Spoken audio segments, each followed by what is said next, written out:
Evening everyone, स्वागत है आप सभी का आज के हमारे इस यूट्यूब सेशन में। My name is Anshika and I have qualified GRF in commerce with 99.80 percentile and currently I am pursuing PhD in commerce. तो चलिए आज का हम अपना सेशन स्टार्ट करते हैं। आज हम करने वाले हैं टाइप्स ऑफ असेसमेंट, और ये वाला टॉपिक बहुत इंपॉर्टेंट है, इसे आप ध्यान से सुनिएगा क्योंकि इससे जून में भी 2025 में क्वेश्चन बना था। जो मैंने अपना एग्ज़ाम दिया था जून में, उसी के अंदर मेरे शिफ्ट में क्वेश्चन बना हुआ था, और अब की बार दिसंबर 2025 वाले सेशन में भी इससे क्वेश्चन बना हुआ है, तो ध्यान से समझिएगा। तो देखिए, सबसे पहले असेसमेंट। असेसमेंट का मतलब है कि जब टीचर्स लर्नर्स का ये देखते हैं, अपनी राय बनाते हैं कि लर्नर्स कितना समझ रहे हैं, उनको इवेल्युएट करते हैं लर्नर्स को टीचर्स, ये होता है असेसमेंट।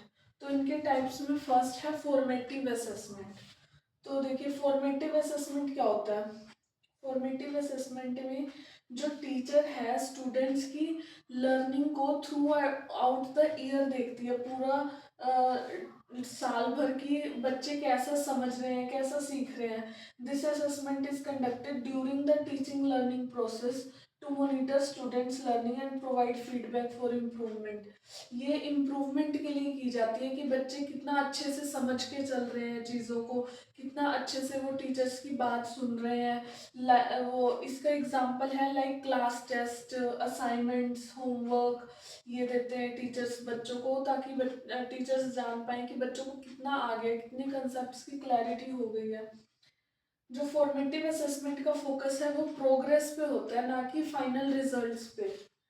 और अब जो टीचर है वो इवेलुएट करती है स्टूडेंट्स की ग्रोथ को, कि उनको कितना समझ में आ रहा है। तो उस की वजह से अगर टीचर को अपनी टीचिंग स्ट्रेटजीज में कुछ भी चेंजेस करने होंगे, तो टीचर अपनी टीचिंग स्ट्रेटजीज को भी मॉडिफाई करके चलती है इसके अंदर। नेक्स्ट है summative assessment. This assessment is conducted at the end of course. Course के ये एंड में किया जाता है ये असेसमेंट, ताकि बच्चों की ओवरऑल अचीवमेंट को देखा जा सके। लाइक फाइनल एग्जामिनेशन जो होते हैं उसके अंदर स्टूडेंट्स की प्रोग्रेस को कंपेयर करते हैं, और उन्होंने क्या अचीव किया, और ताकि उसी के बेसिस पे उनको सर्टिफिकेशन दिया जाए, उसी के बेसिस पे उनको प्रमोशन हो।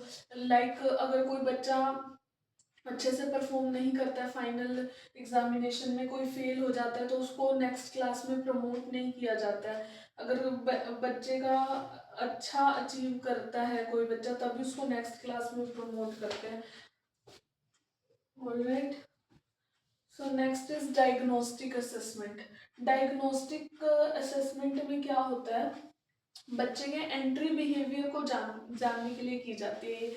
ये जो डायग्नोस्टिक असेसमेंट है, ना तो कोर्स ड्यूरिंग कोर्स वर्क की जाती और ना ही एंड में की जाती, ये कोर्स से पहले की जाती है बच्चे के एंट्री बिहेवियर को जानने के लिए। It is used before instruction to identify learners prior knowledge, कि बच्चे को पहले कितनी नॉलेज है।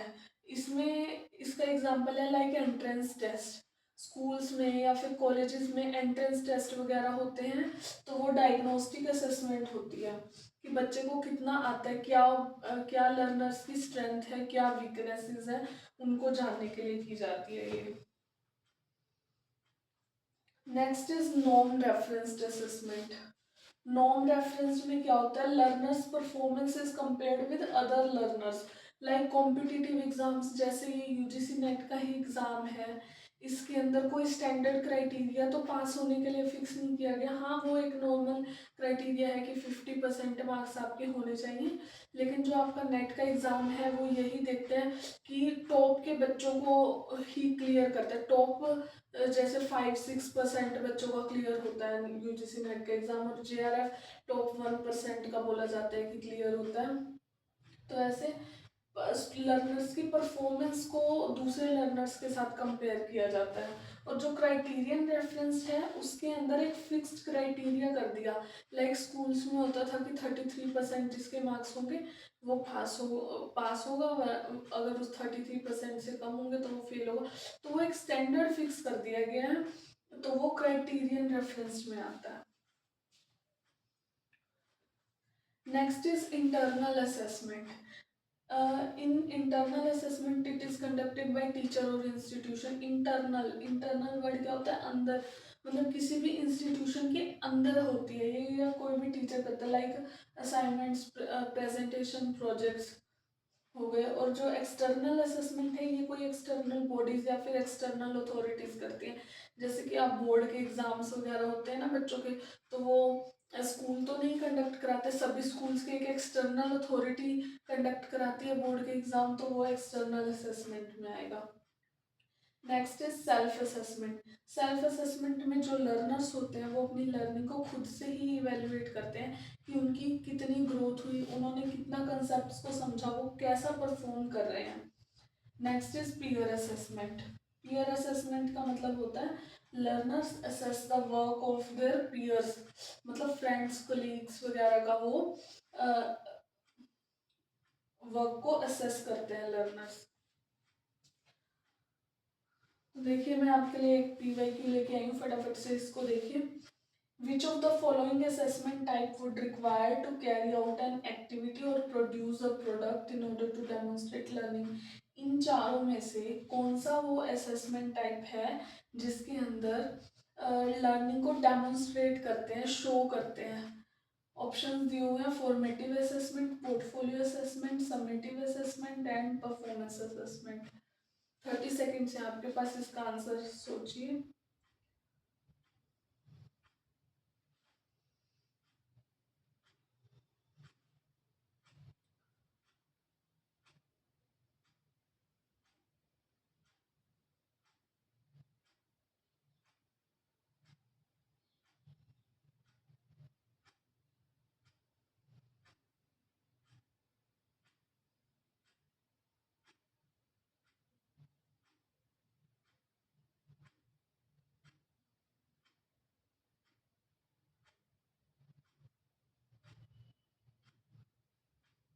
आई होप आप सभी ने सोच लिया होगा इसका आंसर क्या है। तो चलिए देखते हैं क्या है इसका आंसर।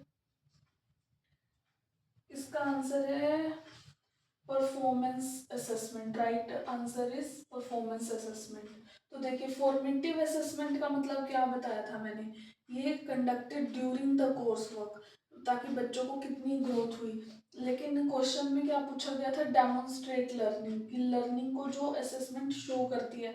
तो लेकिन ये मैच नहीं हो रहा, तो फॉर्मेटिव असेसमेंट तो नहीं होगा।